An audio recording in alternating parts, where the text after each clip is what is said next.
Hello Gators, we're going to do 4.2 straight line motion connecting position, velocity, and acceleration.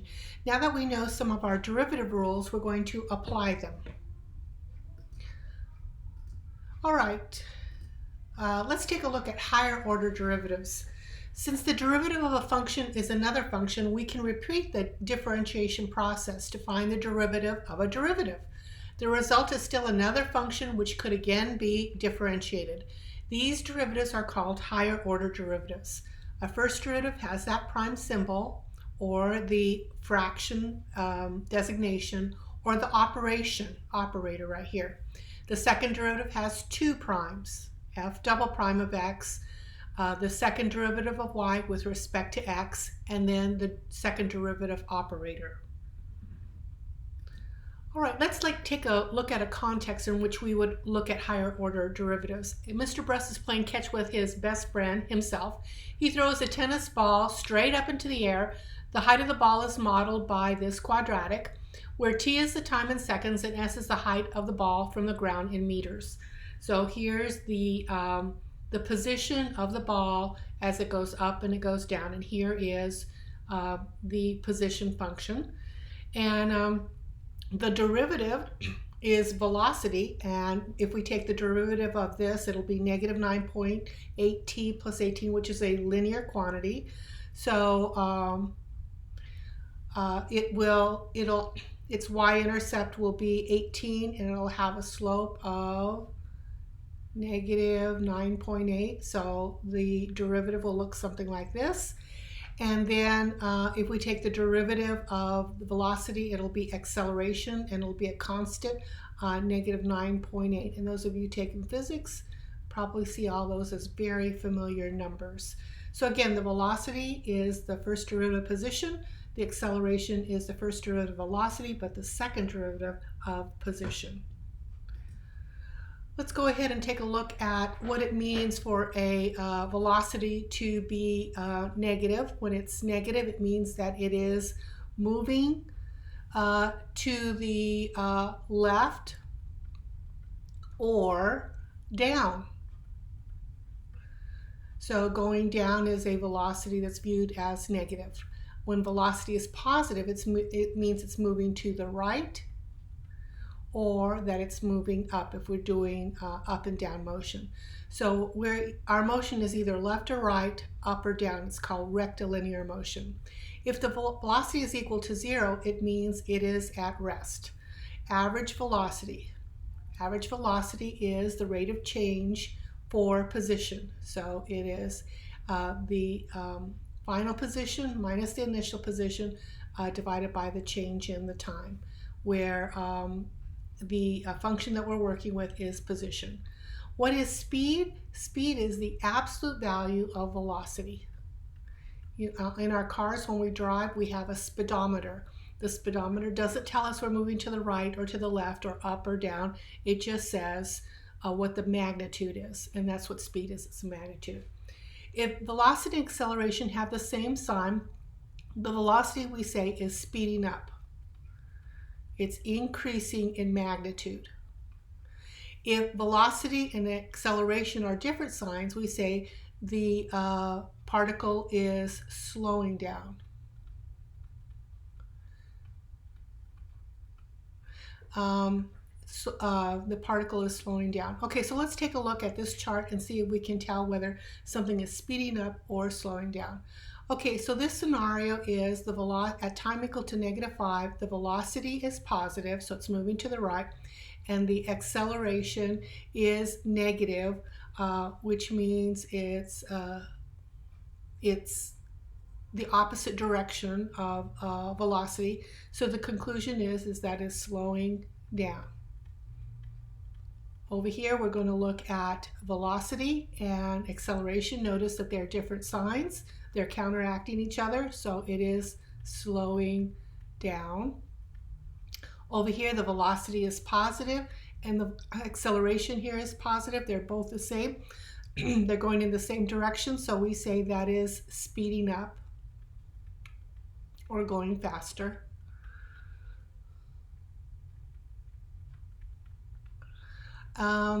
And then over here we see that the velocity and the acceleration are the same sign. They're going in the same direction, so this is speeding up or going faster, but it's going faster in going to the left or going down. Displacement. What is displacement? Displacement is the difference between the position at final minus the position initial. So the difference between these two quantities, that is what we call displacement. And even if the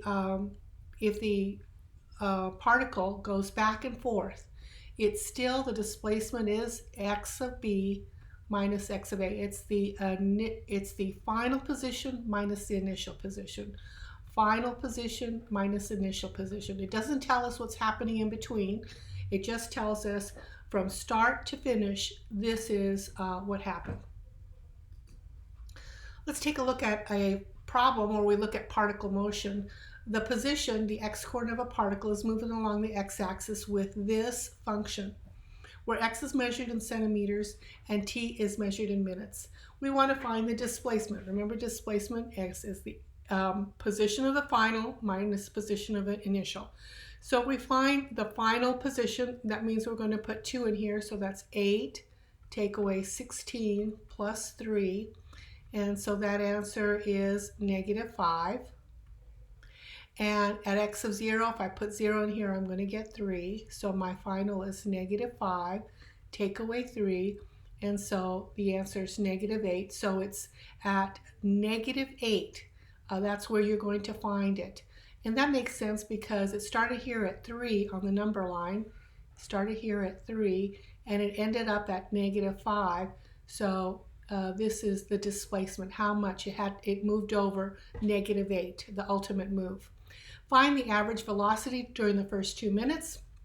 So this will be, the average velocity is the displacement during that time divided by the time. So we've already figured out it's -8 divided by the time it's occurring in, which is 2. So this is -4, and it's measured in centimeters per minute. So that's the average velocity. Let's find the velocity, then that's instantaneous. We want to find the instantaneous rate of change at 4. Remember, the velocity is the first derivative position, so that'll be 3t squared minus 8t. And we are going to want to figure out the velocity at 4. We're going to put 4 into there. That's 16 times 4, which is 48. Take away 8 times 4, which is 32. And so the answer is 16, and that's going to be centimeters per minute. That's how fast it was going at that moment. Find the acceleration, which is going to be the second derivative. I already have velocity, so I want to take the derivative of that. So that'll be 6t minus 8.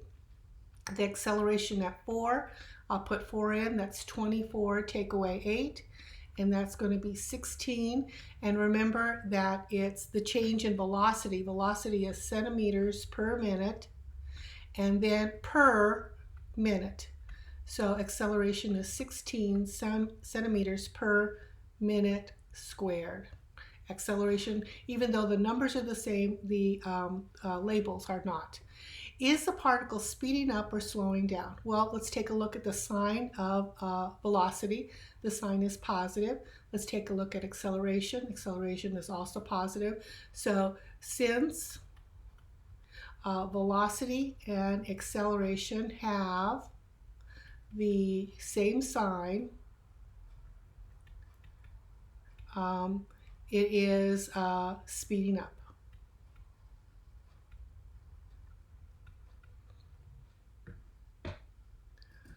All right, let's take a look at if we can answer these questions when we're looking at a graph instead of working with a function. I want you to notice that this is velocity, and if you must, go ahead and write the word in velocity so your brain goes, I'm not looking at position, I'm looking at velocity. All these represent velocities. And what I did is I made a little sign chart. I used the point 0, 1, because I knew the velocity was 0 then, and this turning corner point, which is 2, and this place where it crosses the t-axis at, it looks like about 4.8, and then the corner here, 6, and then the very end at 7. So I made a little t-chart. And what I did is I examined when the velocity was positive. So the velocity is positive when it's above the axis, so that's positive. Here the velocity is negative, I put a minus sign. Here the velocity is negative, it's still underneath the t-axis, and the velocity is positive and positive. So now I know when the velocity is positive and negative. So when is a particle moving to the right? It moves to the right when v is greater than 0.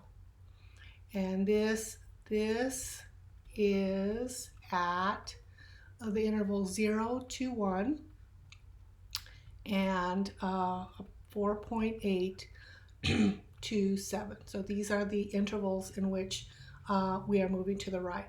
When is a particle moving to the left? It moves to the left when the velocity is less than 0.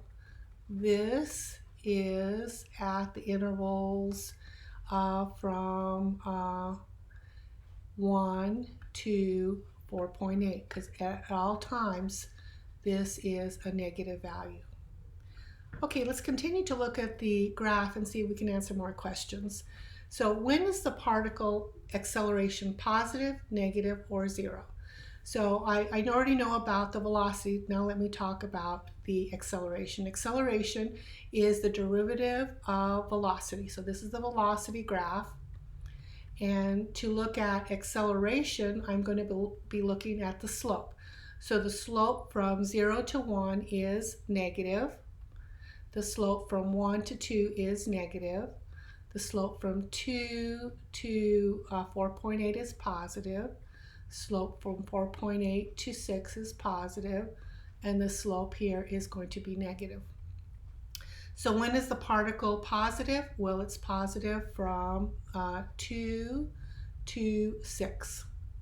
When is it negative? It's from 0 to 2 and from 6 to 7.